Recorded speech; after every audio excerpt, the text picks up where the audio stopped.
E no vídeo de hoje do canal vamos falar de São Paulo que enfrenta o Tajeres pela Libertadores, sequência do Brasileiro e, claro, mercado da bola. Então vamos perder tempo não, vamos embora para o vídeo.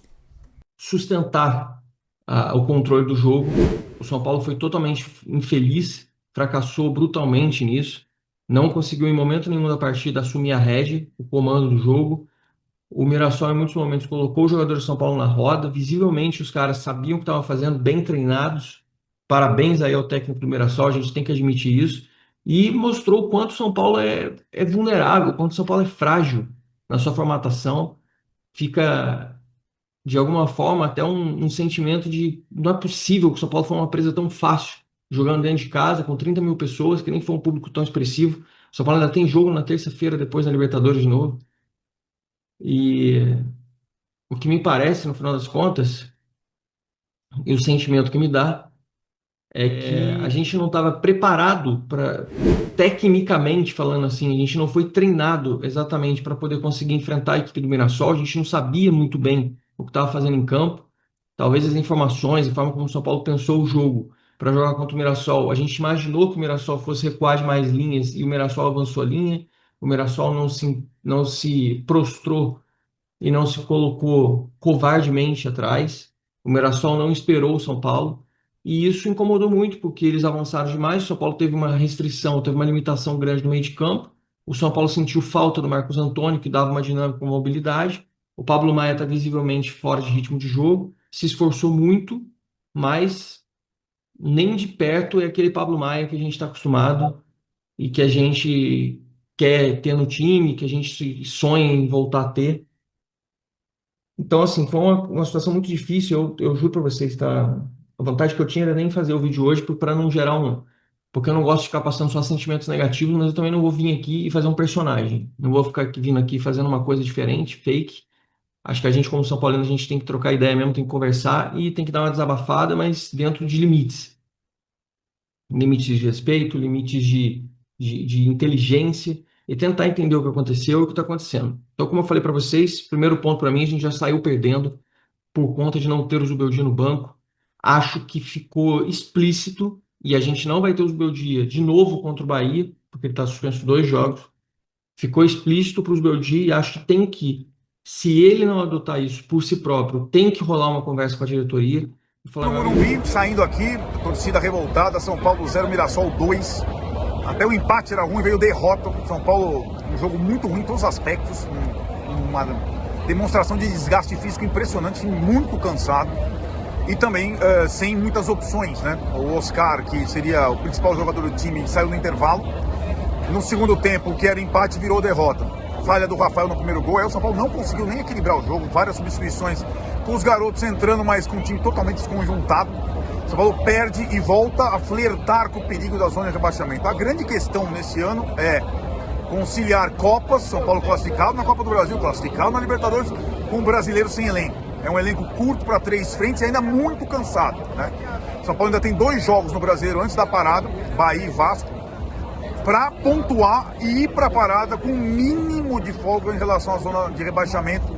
Dias difíceis virão, já tem jogo na terça-feira pela Libertadores e a grande questão é a falta de opção, né? Por lesões, desgaste e também falta de confiança. O brasileiro virou... sabe, é muito jogo em um ano, por exemplo, para você estar sem o técnico, para você ter a ausência do treinador. E o São Paulo, visivelmente, toda vez que está com o Cubeiras, ele tem uma queda de desempenho brutal. O São Paulo, para mim, hoje já entrou perdendo o jogo assim. Acho que a escalação do Oscar aberto pelo lado esquerdo foi infeliz.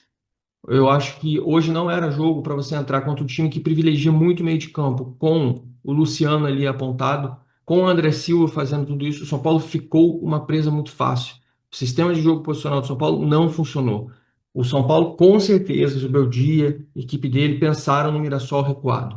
Pensaram no Mirassol que sairia só em contra-ataque. E o Mirassol propôs a partida contra o São Paulo. O São Paulo tomou um nó tático, tomou um banho tático. O Cubeiras ele é completamente nulo, ineficaz, tanto nas trocas, quanto nas decisões, quanto na enxergar o jogo.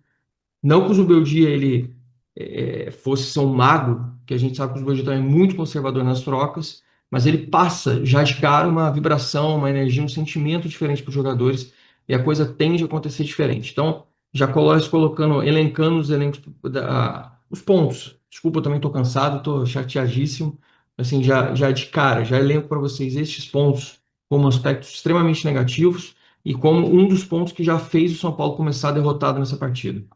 Tem muita gente contando, mas o ano só acaba em 31 de dezembro, o São Paulo precisa fechar as vendas, porque foi acordado isso com o mercado, com investidores, com o pessoal que toma conta do FDIC, de que o São Paulo tivesse que ter grana em caixa de vendas até dia 30 de agosto de 2025. E como eu disse para vocês, a janela deste ano promete. Promete para vender, promete para emprestar, promete para rescindir, promete para contratar.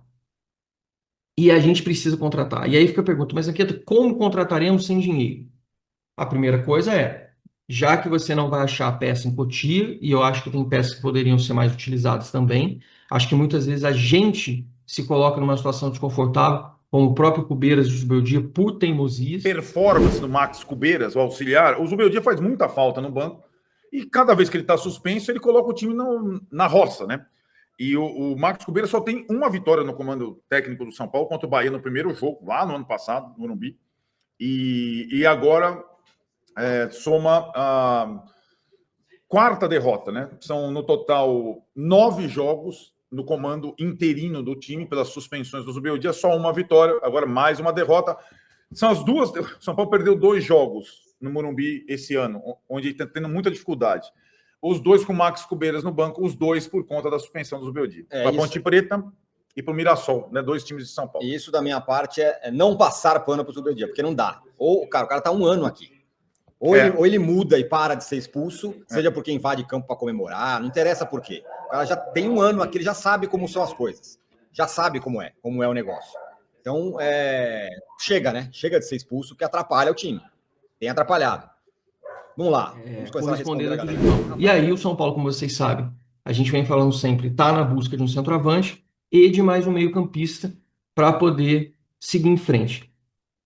Aí me perguntaram assim, mas Anqueto, a gente vai ter que vender mais jogadores, mesmo que a gente venda o Ângelo, nós vamos ter que vender mais jogadores, correto? Correto. Quais jogadores, na tua percepção, seriam os favoritos para sair do São Paulo? Me perguntaram muito isso nesses últimos 2 dias. Minha resposta para vocês, Pablo Maia e Matheus Alves. São os 2 jogadores que eu acho que têm maior propensão a serem vendidos. Você vai perguntar assim para mim, mas Anqueto, os 2 juntos? Eu não acho que seriam os 2 juntos. Por que então a gente está vendendo o Ângelo, já que ele é muito novo, não sei o quê? Exatamente porque a gente tem essa proposta financeira para entrar dinheiro já, mesmo com a janela estando fechada. Existe a possibilidade de alívio do fluxo de caixa e manutenção de mais gente no setor ofensivo. No setor ofensivo, não, no setor de. Não deixa de ser ofensivo, de jovens no plantel profissional. Então a gente chega nesse estágio. Para fazer uma avaliação. Faltam agora 3 partidas para acabar esse martírio, esse sofrimento absurdo que foi esse primeiro semestre de 2025. Muito ruim, muito sofrido. O próprio Baby, presidente do Independente, gravou um stories do Morumbis e dessa vez rasgou o verbo, sentou lá o cacete de todo mundo, falou do Nelsinho, da diretoria do São Paulo de futebol, falou do Belmonte, falou da diretoria de futebol como um todo, reclamou de jogador, reclamou da folga, reclamou das férias que foram vazadas aí que os jogadores teriam, inclusive uma informação do blog do São Paulo, de que o São Paulo teria 10 dias de férias e só voltaria depois desse período de férias para executar uma nova preparação física e condicionamento e voltar para fazer jogos, treinos e amistosos, muito provavelmente jogos, treinos no CT e os amigáveis, né, os amistosos, fazendo no Morumbis mesmo, e os jogos, treinos no CT da Barra Funda. E aí ele xingou, ele falou um monte de coisa, falou um monte de palavrão, mas ofendeu mesmo, xingou e pegou pesado com a diretoria, fez questionamentos grandes, fez críticas bem fortes, que eu saiba, o Belmonte não está nem no Brasil, ele está viajando, inclusive, ele está fora do país nesse momento, então fica aí para vocês também terem conhecimento da informação de que o próprio Belmonte não tá nem presente esses últimos dias, ele está, se eu não me engano, aqui na Europa mesmo. E, enfim, o Baby também reclamou, acho que todo mundo reclamou, ninguém tem condição de fazer nenhum tipo de elogio. Acho que a cascata, o engodo de não temos plantel, nosso time é fraco, nosso time blá blá blá, nosso time isso, como eu falei, cai muito mais ainda por terra quando se enfrenta um time como o Mirassol, em que deve ter uma folha muito menor, recursos técnicos limitados, em que você tem toda uma estrutura muito mais enxuta e você depois se coloca em confronto contra eles e você não consegue prevalecer. Alguma coisa está muito errada. Alguma coisa está muito errada e não é só por preço de elenco. Acho que mais que nunca o momento é falar de mercado da bola, né? O São Paulo precisa fazer 70 milhões de reais em vendas. Saiu no GS fim de semana aí o Ângelo, 16 anos, lateral esquerdo, sub-17 e tal, pode ser vendido. Isso mesmo, para o Estrasburgo da França por 5 milhões de euros, com um bônus de mais 2, porque o São Paulo não tem grana, né? Outros nomes aí cotados e aí que o próprio Zanqueta falou, é o Pablo Maia e o Alves. E o Alves até jogando menos agora com a volta do Oscar. O Oscar não foi detectado lesão, só um edema, menos mal. E deve jogar os próximos jogos. E é bom aparecer pro mercado, quem sabe faz bons jogos aí. Mas, gente, não tem muita solução não, viu? Vai abrir o caixa sim. E eu acredito até que venda mais de 70 milhões para ser proposta. O Pablo Maia hoje, ou outro que o São Paulo gostaria de vender, mas retornou muito mal da lesão. A verdade é essa, não tá legal. Aí não se sabe se vai ter mercado no meio do ano ou não, né? Até para as duas lesões em sequência, né? E aí que acabou fritando outras oportunidades para o jogador. Então é isso, é o São Paulo que se prepara para a Libertadores aí com o Zubeldia, depois joga contra o Bahia sem Zubeldia. Eu acho que é uma outra questão bem importante. Tem como essa desse mancol de se segurar um pouco do banco para não ficar tomando a amarela à toa, porque o desempenho do seu Cigarra é ridículo, né? Uma vitória, 4 empates, 4 derrotas é muito ruim. Então parece ter influência aí direta. Sim. E ele tem que começar a pensar aí a longo prazo, né? Que é o que São Paulo, depois da Copa do Mundo aí de clubes, vai ter uma sequência duríssima. E eu acho, com todo respeito, tem que focar no brasileiro, cara. Desculpa. Libertadores, Copa do Brasil, quando tiver situação melhor, aí você pensa nisso. Mas é brasileiro total, porque nem brinca cair no brasileiro, mas São Paulo tá realmente uma situação bem delicada. Então, é isso, né? O São Paulo, aos trancos e barrancos, vai amanhã com 10 desfalques, só 10 desfalques. Aí fala, o elenco é curto, com 10 desfalques fica super curto, né? Então, deve ir com um time bem alternativo. E aí, contra o Bahia, veremos, né? Quem sobra para jogar. É isso, infelizmente esse é o momento bem difícil, semestre bem difícil. Não espere um segundo semestre melhor, com todo respeito. Vai ser difícil também. E aí cabe esses jogadores que ali estão buscarem os resultados, as vitórias para São Paulo. Lembrando que São Paulo perdeu meio que o efeito Morumbi, né? São Paulo é muito forte em casa, agora ele não ganha de ninguém, ou tem muita dificuldade de obter vitórias. E fora de casa tem conseguido ter resultados melhores, mas muito empate. Empate mais brasileiro não serve para nada. Então é isso, pessoal. Sou Marcelo Mazorra do canal Mazorra SPFC. Se você quer ficar ligado nas últimas, nas notícias, nas novidades do São Paulo Futebol Clube, não deixe de se inscrever no canal, ativar o sininho para notificações. Para nesse vídeo, como eu sempre peço, deixe aquele likezão, tá ok? Saudações e cores, uma ótima segunda-feira a todos, uma ótima semana a todos e valeu!